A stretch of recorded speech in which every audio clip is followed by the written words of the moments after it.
አሜሪካን በሀገሬ ለመቆየት ህጋዊ መሰረት የሌላችሁ ኢትዮጵያውያን ዜጎችም በ60 ቀናት ሀገሬን ለቃችሁ ውጡ ብላለች። አሜሪካን ለኢትዮጵያውያን ዜጎች ስትሰጥ የነበረውን የጊዜያዊ ከለላ መብት ማንሳቷንም ይፋ አድርጋለች።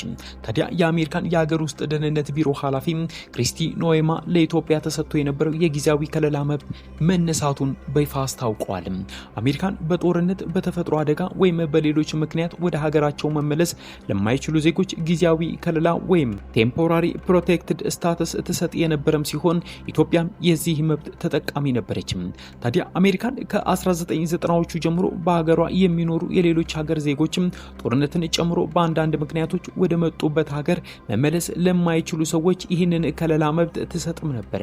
ይህ ከለላ የሚሰጣቸው ዜጎችም የሀገራቸው ሁኔታ እስኪሻሻል በአሜሪካን የመኖርና የመስራት መብት ሲሰጣቸውም ከአሜሪካን ከመባረር ይጠበቁም ነበር።